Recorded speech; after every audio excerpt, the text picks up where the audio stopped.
Hi class, this is a syllabi review for Sociology of Medicine for spring 2018. So the syllabi is in front of you.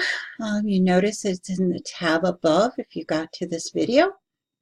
And basically gives you the course description from the course catalog and the goals for this course and the student learning outcomes.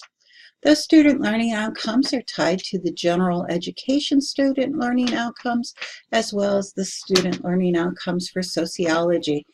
And you can see the measures of each of those student learning outcomes. If you go on down a little further in the syllabus, you will see the expectation of competencies, what you'll know when you finish the course.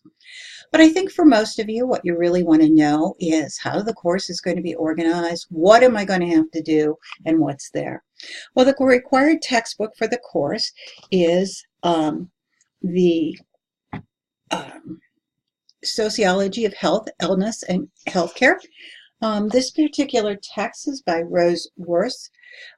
She's been doing this text. I believe this is about the 4th edition from her. And it is has been used before, so this should be able to be found use.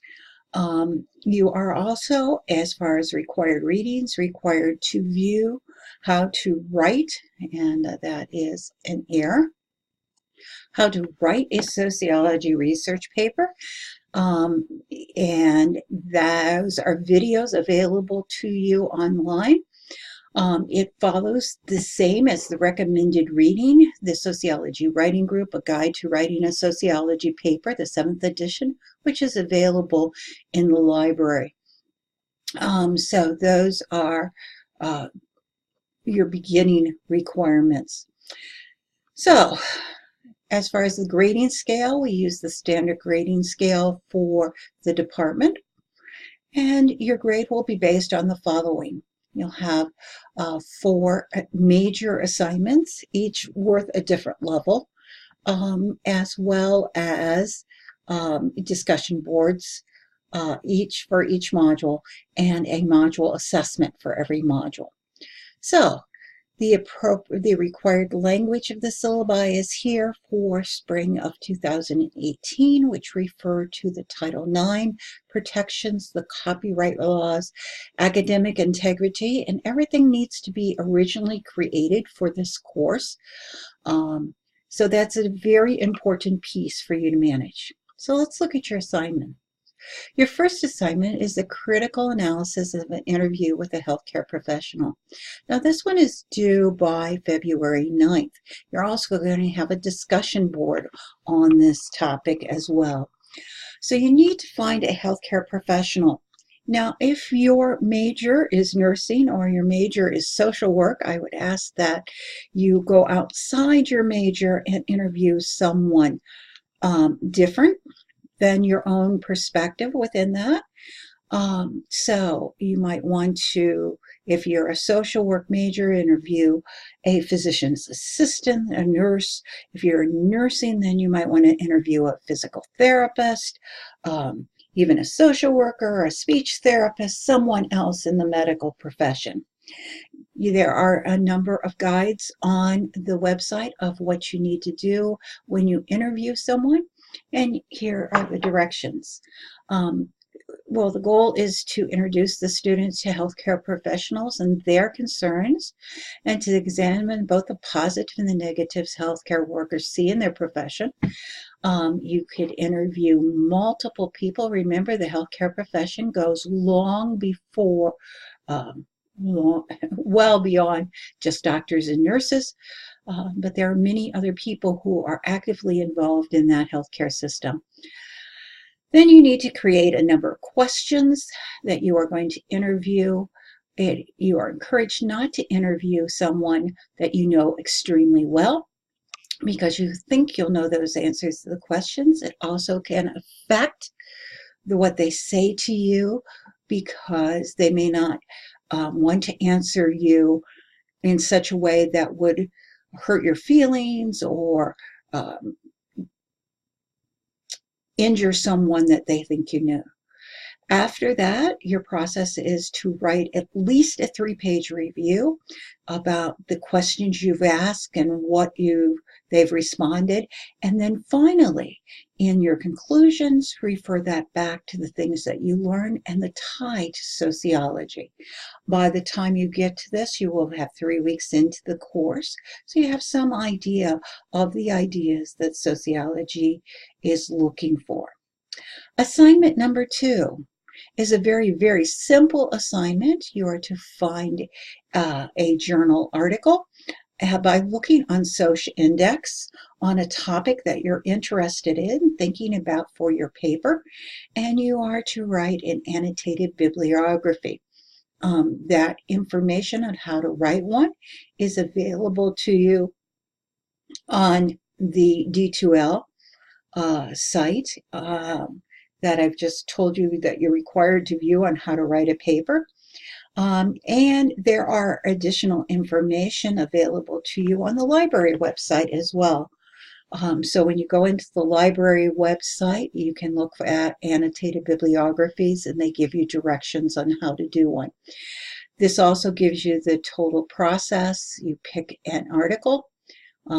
And as I said, you're only picking one. So those of you who have taken me for family and you know you had to find 5, this is not the case. You find one, you're going to read the article, summarize it.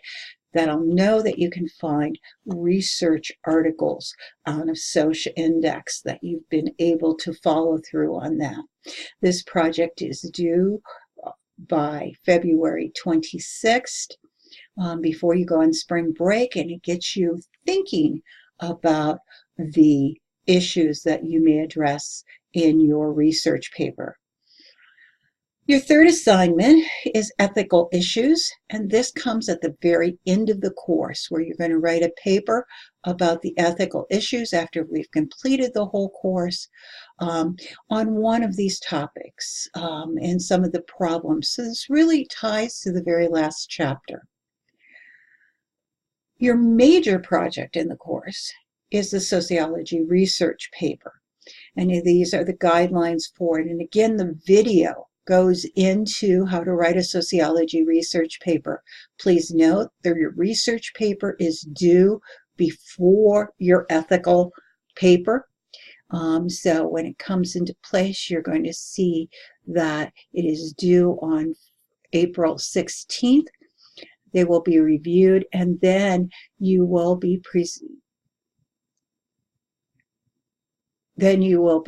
using that paper for some issues as you start to discuss them.